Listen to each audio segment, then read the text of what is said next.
All right, thank you. Thank you so much for asking me to read the book. It's still a surreal experience to read books or even write books about my cats. And I will let all of you know that Klaus is here somewhat close to me, not quite by my side, but he is still going to be next to me fact checking to make sure that I'm reading it the right way. So if you're ready and if you can hear me, I will start reading the book.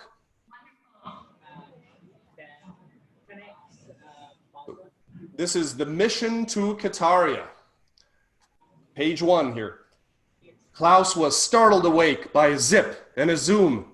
Oscar, stop running around the room. Just let me sleep like a proper house cat. The job of a cat is to nap and get fat. Oscar giggled. Come on, Klaus. It's time to play. You snooze all night and then most of the day. Can't you see that the world is a thrilling place?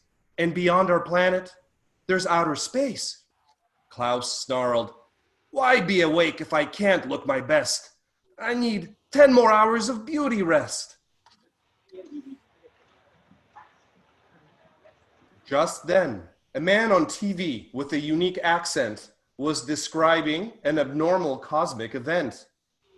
An asteroid will pass between Earth and the moon, and it's going to happen very soon. We must probe the mysteries of the cosmos, declared space pioneer Alan Probos. He was the founder of CAT, or Cosmic Adventure Technologies. Will we discover life when we get there? Probos ran his fingers through his wild hair. Is such a thing even possible on a minor dwarf planet that's so small? Our plan is to land on this odd planetoid. 2 brave volunteers will be deployed. So if you love adventure, don't delay. We start training cadets right away.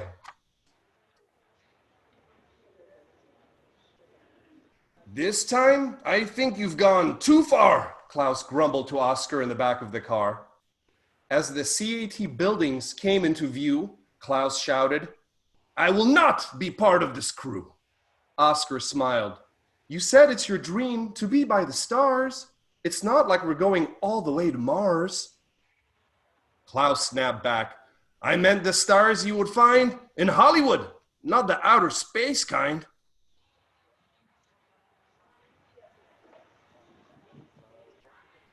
Probos mused. I did not expect cats, but no one else came. So that is that. The plan is quite simple, so let me explain.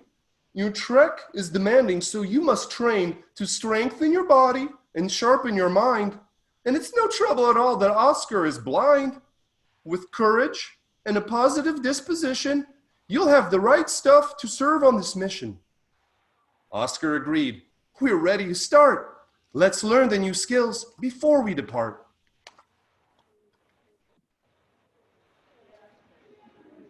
Oscar was introduced to a robot named Yuri, who stood on one wheel, on which he would scurry. Probo smiled. He's your rock sample collector, the yellow unidentified rock inspector. His job is to handle any hazardous matter. As he said this, Yuri started to chatter. It's my pleasure to lend you my helping hand. Just say, okay, Yuri, followed by your command. In spite of his huffing, wheezing, and straining, Klaus somehow kept up with all of the training. A centrifuge spun him like a big roundabout to prepare him for blastoff so he wouldn't pass out.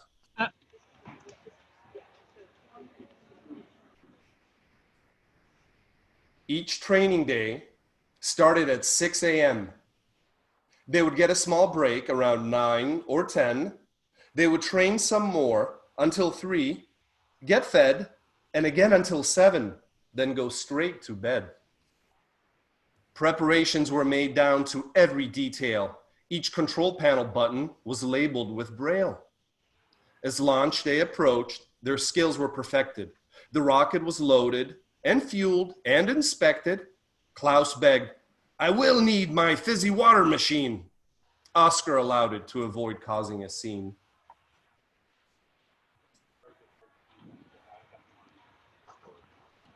Yuri reported, "Pre-flight check is done. Our journey commences in 4, 3, 2, 1. Blast off!" The rocket ship left Earth with startling power, reaching 17.5 thousand miles per hour.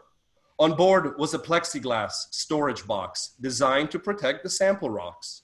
Also, a plant to remind them of home. It sat in a small transparent dome. Lastly, the machine that carbonates water, since Klaus insists bubbly water tastes better.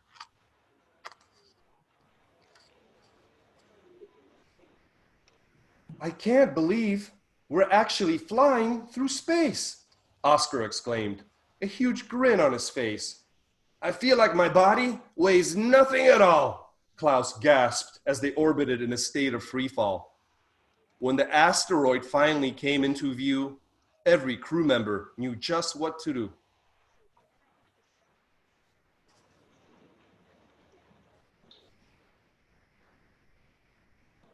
Oscar and Klaus put on their special spacesuits, along with their helmets and grippy space boots. Exploring the asteroid, they felt strange sensations. Oscar detected puzzling vibrations. Klaus saw colorful flickering beams of light that seeped through the cracked surface seams. "Okay, Yuri," Oscar ordered. "Retrieve a rock sample."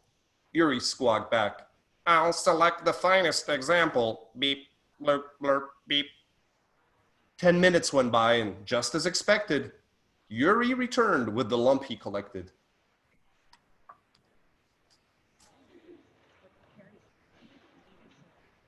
The jagged green fragment was placed in the box, designed to protect mysterious space rocks. Moments later, it started to pulse and gleam with an eerie light that frightened the team. "Crack!" "Oh heavens!" screamed Klaus as he started to pant. "The sample has taken control of the plant." The shrub broke its container, and when it was freed, quadrupled in size with incredible speed. The ship's electronics were going haywire. The whole situation went from bad to dire. Mission Control heard all of the mayhem. Both cats were shouting, "We have a problem!"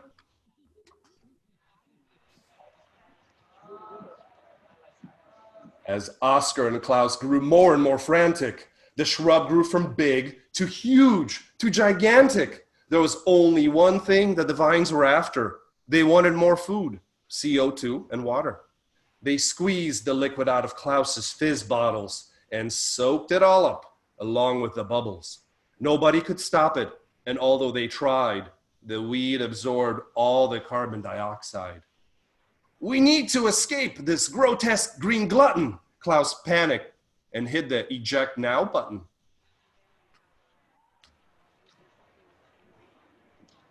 Whoosh! Total chaos broke out right after ejection. The objects on board went in every direction.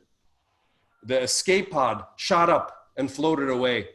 Yuri snagged Klaus as they drifted astray. The plant froze and shattered, chunks scattered around. Soon, Oscar and the rock were nowhere to be found.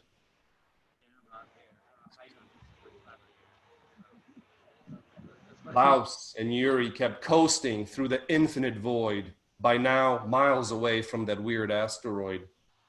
"Okay, Yuri," sobbed Klaus, "we should sing a song. It might give us courage and help us stay strong." Yuri agreed. "That is a very good plan. I'll load the music as soon as I can. Beep, blurp, blurp, beep." When your mind is full of fears and you feel like shedding tears, don't lose your head, just use your head.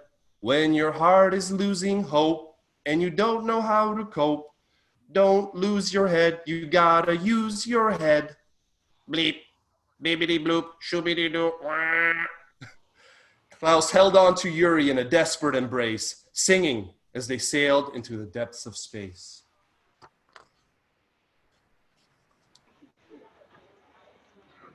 Back on Earth, thousands of miles away, Mission Control's nerves started to fray. Provost blurted, "In my expert opinion, the odds of survival are 1 in 10 billion. As these hopeless words discouraged the team, a fuzzy face appeared on the video screen. Oscar cut through the static, beating every odd. He was sending a message from the escape pod. "I'm in the capsule. Although I'm alone, I'll find the others. We're all coming home."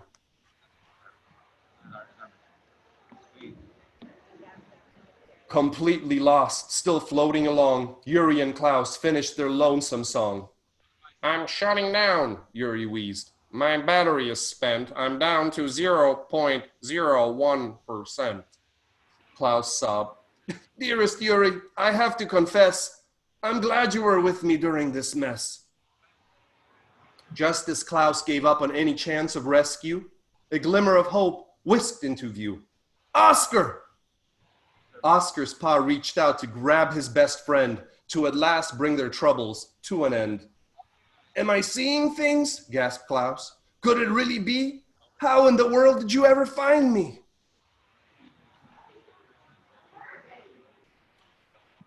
Once all three were on board and Klaus ate some treats, Oscar described his bold rescue feats. "When our ship fell apart, I stretched out my claws and snagged a CO2 tank between my paws. A button on the nozzle created a blast.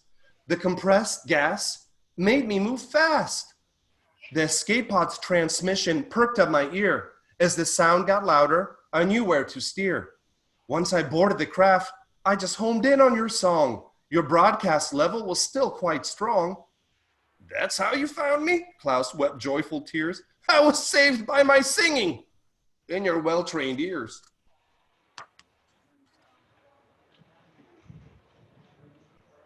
The end of the voyage was drawing near as the capsule blazed through the Earth's atmosphere. It rumbled and shook like an amusement park ride, but that didn't alarm the brave spirits inside. As dark black space gave way to bright blue skies, Oscar revealed a glowing surprise. "I saved that extraterrestrial chunk and stowed it inside this craft's cargo trunk."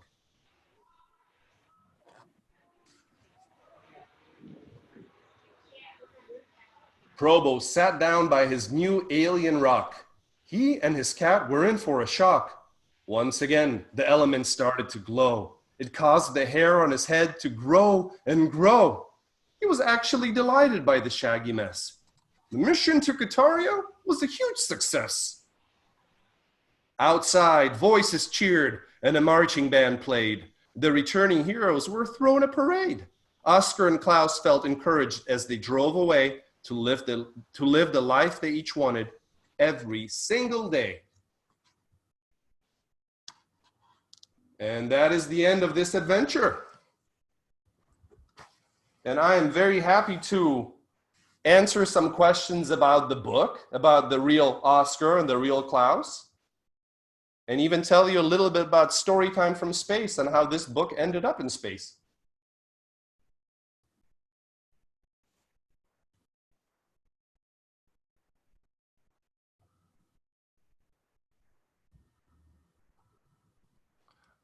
But I do have to say, I do not hear the audio of the audience anymore. It was toned down.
I still cannot hear any audio, so we'll see what can be done.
Okay. I can hear it now. All right. Sorry. Yeah, no, you're good. You're good. I'm getting Montana, you get a wireless speaker.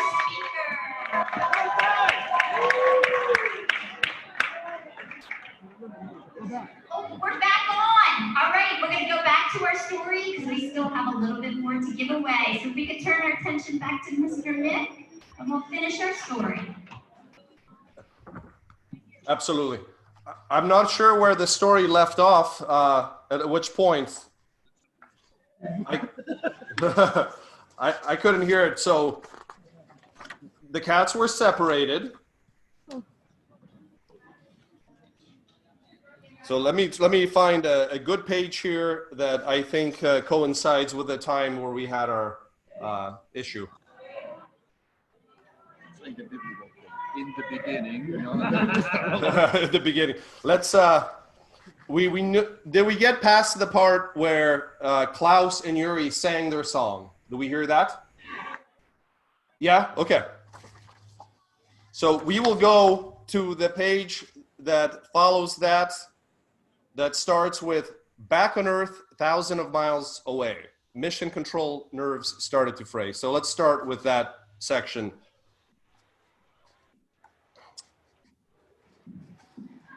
It is directly after the song. So I'll give it maybe another 10, 15 seconds, and then we'll read from that section one more time. On the upper left-hand side, it starts with back on Earth, thousands of miles away.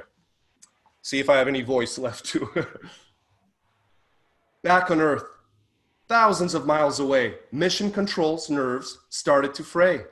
Probles blurted, "In my expert opinion, the odds of survival are 1 in 10 billion. As these hopeless words discouraged the team, a fuzzy face appeared on the video screen. Oscar cut through the static, beating every odd. He was sending a message from the escape pod. "I'm in the capsule. Although I'm alone, I'll find the others. We're all coming home." Completely lost, still floating along, Yuri and Klaus finished their lonesome song. "I'm shutting down," Yuri wheezed. "My battery is spent. I'm down to 0.01%. Klaus sobbed. "Dearest Yuri, I have to confess, I'm glad you were with me during this mess." Just as Klaus gave up on any chance of rescue, a glimmer of hope whisked into view. "Oscar!" Oscar's paw reached out to grab his best friend, to at last bring their troubles to an end. "Am I seeing things?" gasped Klaus. "Could it really be? How in the world did you ever find me?" Once all three were on board and Klaus ate some treats, Oscar described his bold rescue feats. "When our ship fell apart, I stretched out my claws and snagged a CO2 tank between my paws. A button on the nozzle created a blast. The compressed gas made me move fast. The escape pod's transmission perked up my ear. As the sound got louder, I knew where to steer. Once I boarded the craft, I homed in on your song. your broadcast level was still quite strong. That's how you found me? Klaus wept joyful tears. I was saved by my singing and your well-trained ears. The end of the voyage was drawing near as the capsule blazed through the Earth's atmosphere. It rumbled and shook like an amusement park ride, but that didn't alarm the brave spirits inside. As dark black space gave way to bright blue skies, Oscar revealed a glowing surprise. I saved that extraterrestrial chunk and stowed it inside this craft's cargo trunk. Probo sat down by his new alien rock. He and his cat were in for a shock. Once again, the elements started to glow. It caused the hair on his head to grow and grow. He was actually delighted by the shaggy mess. The mission to Cataria was a huge success. Outside, voices cheered and a marching band played. The returning heroes were thrown a parade. Oscar and Klaus felt encouraged as they drove away to live the life they each wanted every single day. And that is the end of the story. Question for the author? Absolutely. Put your hands up in the air if you do. You can ask him. Jose, go ahead.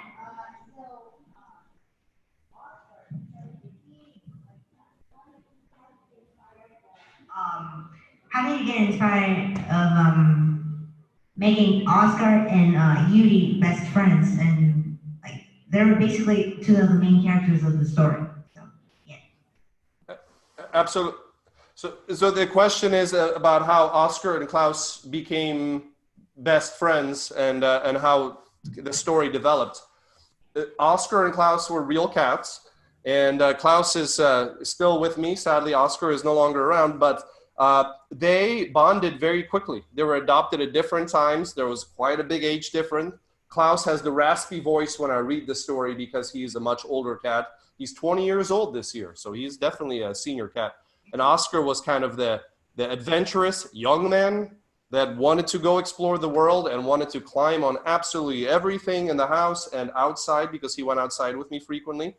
And one of his characteristics was that he was born blind with a condition called microphthalmia.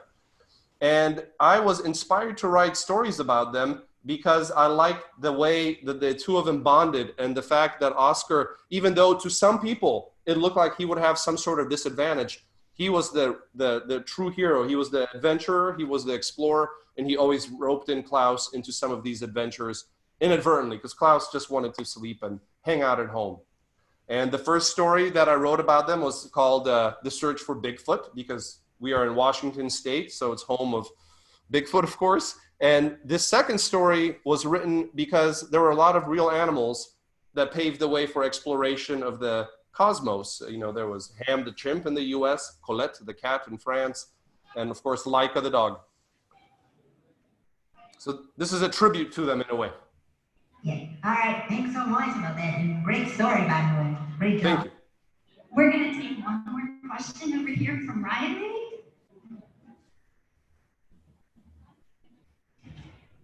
Well, the story, I kind of didn't get it, but it was really interesting how he kept running out of air and his best friend saved him.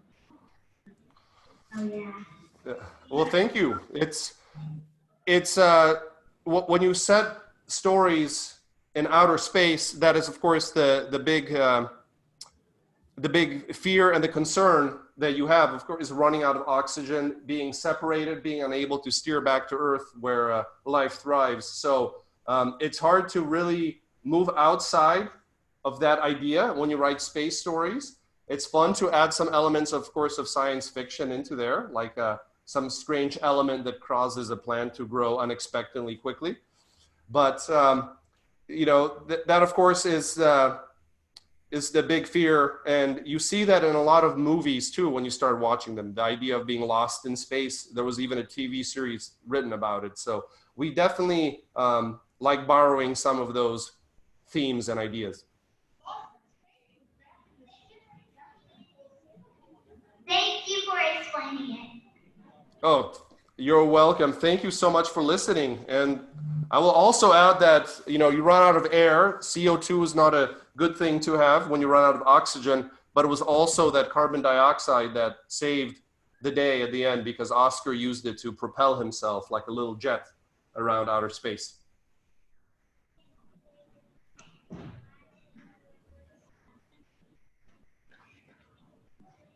All right, thank you, Mr. Mick, for joining our Braille Challenge.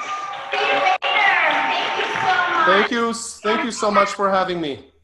And you guys were a great audience. Thanks again. Thank you so much. Have fun with this story, and I will leave off with one last thing. On there's a website called storytimefromspace.com. Storytime from Space actually has the video of astronaut Ricky Arnold reading the book. So if you ever want to hear it again, read by a real astronaut, you can visit that. It's free. A lot of wonderful books on there that should inspire all of you to be pursuing science and astronaut careers. I am motivated by them for sure.